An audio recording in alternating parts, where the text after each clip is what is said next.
Corona के BF.7 variant की दस्तक से केंद्र सरकार से लेकर प्रदेश सरकार भी हरकत में आ गई है। मध्य प्रदेश में अलर्ट जारी किया गया है। राज्य सरकार ने प्रदेश के सभी संभागों को रैपिड एंटीजन किटों के अलावा अन्य जरूरी उपकरण भेजने का सिलसिला शुरू भी कर दिया है।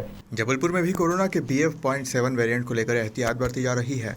जबलपुर स्वास्थ्य विभाग के अधिकारियों के मुताबिक चीन में लाशों के ढेर लगाने वाला BF.7 वेरिएंट भी सॉर्स कोविड का ही म्यूटेशन है, जिसने इसके पहले अमेरिका और यूरोप में भी तबाही मचाई थी।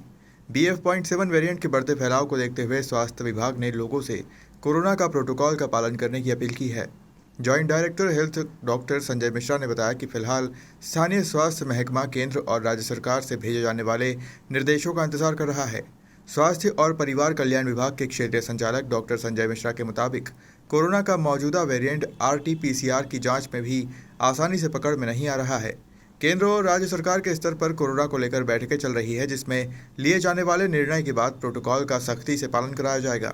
जी हाँ, ठीक है। ओमिक्रॉन के बहुत सारे वेरिएंट्स शुरू हो गए थे आना, जैसे B.1 है, B.2 है, B.4 है।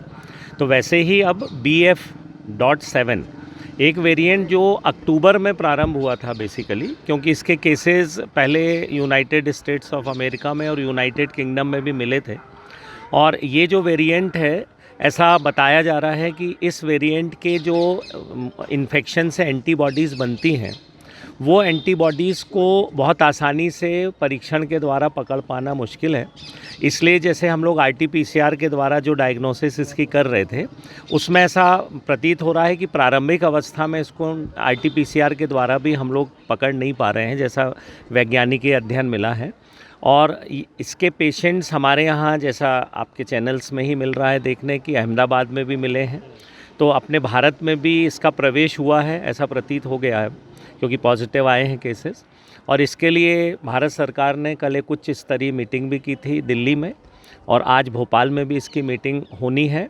इसके पहले ही भोपाल से हम लोगों को जो टेस्टिंग किट्स हैं, रैपिड एंटीजन टेस्ट की किट्स और VTM जो हम RT-PCR के लिए उपयोग करते हैं, वो कल ही सभी संभागों में रवाना कर दी गई हैं, जिससे पर्याप्त स्टॉक पहुंच जाए।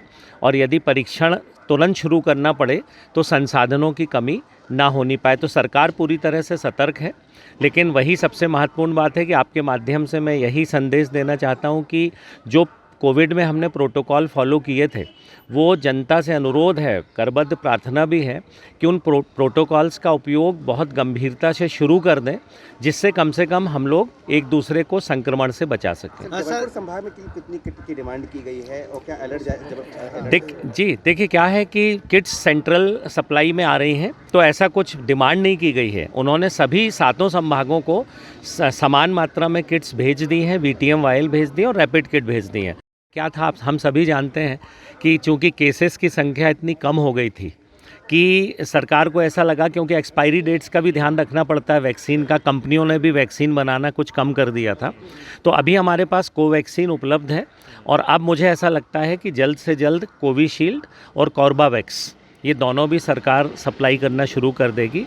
कि जिस तरह से परिस्थितियाँ प्रतीत हो रही हैं, तो अभी वैसे हमें बहुत ज़्यादा डरने की आवश्यकता नहीं है, लेकिन सावधानी बरतना बहुत ज़रूरी है। सर, लगभग कितनी पॉपुलेशन को जो है वैक्सीनेशन हो पाया है अभी तक? देखिए, अपनी जो फर्स्ट डोज और सेकेंड डोज थी, वो करीब करीब हम लोगों ने 22 लाख के से अधिक लोगों को फर्स्ट डोज, 22 लाख से अधिक लोगों को सेकेंड डोज भी लगा दी थी। प्रिकॉशनरी डोज में ज़रूर जो जनता है उसका रुझान कम दिखाई दिया, करीब 28% लोगों को ही प्रिकॉशनरी डोज लग पाया है। लेकिन हमारे यहाँ की जो वैक्सीन हम लोगों ने उपयोग की है, मुझे ऐसा लग रहा है कि वो काफ़ी अच्छी उसके रिज़ल्ट्स हैं और दूसरे देशों की तुलना में। तो हमें घबराने की ज़रूरत नहीं, लेकिन सावधानी बहुत नहीं। देखिए क्या होता है, क्योंकि ये वायरस आप सभी जानते हैं सार्स कोविड वायरस है, तो ये वायरस काफ़ी दिनों से संक्रमण कर रहा है दुनिया में 2020 से। और आपको मालूम है, लगातार जब कोई वायरस संक्रमण करता है तो म्यूटेशन उसके बहुत जल्दी होते हैं। तो ये इसके म्यूटेंट्स हैं बेसिकली। तो ये BF.7 जो है, ये भी ओमिक्रॉन का ही एक वेरिएंट है। जैसे जैसे म्यूटेशन होते हैं तो उन्हें हम परीक्षण के द्वारा पकड़ पाने में थोड़ा सा डिले होता है फिर। तो यही प्रतीत हो रहा है इस वायरस के बारे में। जबलपुर में कोई रिस्ट्रिक्शन जारी की है, सीमित को हिदायत दी? अभी देखिए, भोपाल में आज मीटिंग है, तो वहाँ से, और जो भारत सरकार द्वारा कल मीटिंग आयोजित हुई थी उसका हम लोग इंतज़ार कर रहे हैं कि किस तरह के प्रोटोकॉल्स हम लोगों को भेजे जा रहे हैं। जैसे ही वो प्राप्त होते हैं हम लोग आपके माध्यम से पूरी पब्लिक को सूचित कर देंगे कि क्या करना है।